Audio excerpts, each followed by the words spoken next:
Hello বন্ধুরা, আপনাদের জন্য নিক্কু টিভি অ্যানিমেশনের পক্ষ থেকে একটি সুন্দর এপিসোডের ব্যবস্থা করা হয়েছে।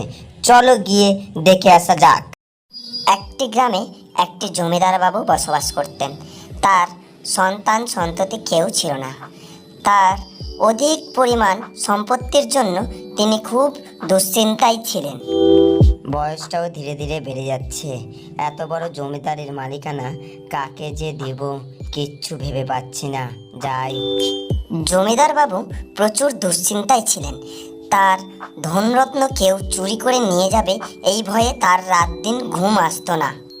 এত টাকা পয়সা, এত জমিদারি কাকে যে মালিকানা দিয়ে যায় বলো তো?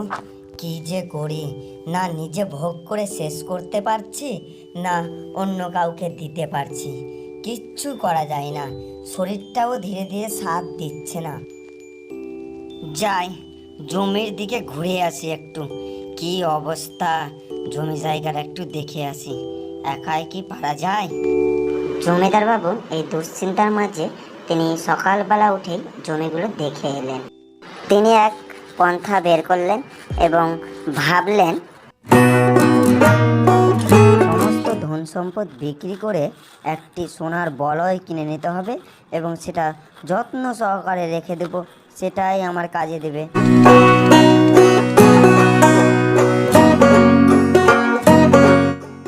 এই ভেবে জমিদার বাবু বেরিয়ে পড়লেন তার সমস্ত জমিদারের জিনিসপত্র বিক্রি করার জন্য। এই নাও, তোমার জমি বিক্রি করে এই টাকাগুলোই হয়েছে, এটা নিয়ে যাও। পাগলা জমিদার কি যে করবে এইসব সোনাদানা, কি জানে বাবা বুড়ো বয়সে। জমিদার বাবু সমস্ত জমি ধন সম্পদ বিক্রি করে একটি সোনার বলয় কিনে নিয়ে এসে বাড়ি ফিরলেন। এবার এই সোনার বলয়টাকে যত্ন সহকারে রেখে দিতে হবে। তারপর কারো সাধ্য হবে না চুরি করে নিয়ে যাও। যেমনই বললেন তেমনই কাজ জমিদার বাবুর। সকাল সকাল বেরিয়ে পড়লেন সেই সোনার বলয়টিকে লুকানোর জন্য।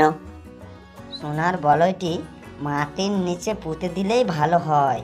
কেউ জানবে না, কেউ দেখতেও পাবে না, আর আমার সোনার বলয়টি শুদ্ধ চারে সুস্থ থেকে যাবে। কেউ নিতেও পারবে না, কেউ চুরিও করতে পারবে না। আর প্রতিদিন এসে আমি সেই সোনার বলয়টি এসে দেখেও যেতে পারবো, কেউ চুরি করে নিয়ে গেলে জানতেও পারবো। এই বলে বেরিয়ে পড়লেন জমিদার বাবু সেই সোনার বলয়টি মাটিতে পুঁতার জন্য। জমিদার বাবু সকালবেলা উঠে কোথায় যায় বলুন তো? তা তো এর আগে দেখিনি কখনো। কি হয়েছে ব্যাপারটা আমাকে জানতে হবে। এই বলে জমিদার বাবুর বাড়ির চাকর রামু কাকা একদিন জমিদার বাবুর পিছু করলেন কোথায় যাচ্ছে জমিদার বাবু তার লক্ষ্য করার জন্য। রামু কাকা জমিদার বাবুকে পিছন থেকে লক্ষ্য করছেন এবং সেখানে যাচ্ছেন। সেখানে গিয়েই তার চক্ষু চড়ক। এই কি ব্যাপার? জমিদার বাবু মাটি খুঁড়ছে, আবার কি লুকিয়ে রেখে দিল, আবার দৌড়ে চলে গেল। কি ব্যাপার? তাড়াতাড়ি আমাকে দেখতে হবে সেখানে গিয়ে। এই ব্যাপার, জমিদার বাবু এখানে সোনার বলয় লুকিয়ে রেখেছেন। আমিও ভাবছিলাম কি করতে যায় প্রত্যেকদিন জমিদার বাবু। ঠিকই আছে। ওই সময় রামু কাকু সুযোগ বুঝে তার সোনার বলয়টি চুরি করে ফেলেছে এবং জমিদার বাবু হাউ মাউ করে কাঁদতে কাঁদতে বাড়ি এসে, ভগবান তুমি এত নিষ্ঠুর কেন বাবা? আমার সব শেষ করে দিলা। আমি এখন কি করব বলো তো? আমার আর কিছুই রইল না। হে ভগবান তুমি বাঁচাও। সেই সময় জমিদার বাবু তার পুরনো দিনের বন্ধুর কাছে গেল এই দুঃখের সংবাদ শোনানোর জন্য এবং তার মনটাকে শান্তি দেওয়ার জন্য। কিরে রমেশ, কোথায় আছিস? বাইরে আয়। কি রে, তোর জমিদারির কাজকর্ম সব শেষ নাকি? হঠাৎ করে চলে এলি যে? কি আর বলবো রে রমেশ, আর কিছুই বেঁচে থাকলো না রে, সব শেষ হয়ে গেল। তারপর জমিদার বাবু তার বন্ধু রমেশকে সম্পূর্ণ ঘটনা বুঝিয়ে বললেন এবং রমেশ তাতে হাসি পেয়ে একদমই টেনশন করিস না ভাই, কিচ্ছু টেনশন করিস না, সব ঠিক হয়ে যাবে।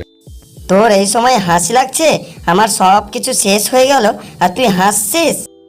তুই নিশ্চিন্তে বাড়ি যা, যেখানে তোর সোনার বলয়টা লুকানো ছিল সেখানে একটা পাথর লুকিয়ে দিবি, আর সেই পাথরটাকে মনে মনে ভাববি এটাই ছিল তোর সোনার বলয়। এটা কি কখনো হয়? তুই আমাকে বোকা পেয়েছিস নাকি? না না না না, তুই বোকা কেন হতে যাবি? তুই তো চালাক।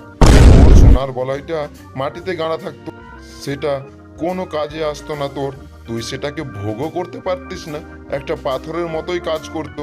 তাই বললাম তুই সেখানে একটা পাথর গুঁজে দিবি আর মনটাকে সান্ত্বনা দিবি, ঠিক আছে? যা। তারপর জমিদার বাবু বাড়ি গিয়ে সেই কাজ করলো। আরও আমাদের নিক্কু টিভি অ্যানিমেশনের পক্ষ থেকে এইরকম এপিসোড পেতে লাইক, শেয়ার, কমেন্ট এবং অবশ্যই সাবস্ক্রাইব করে রাখুন।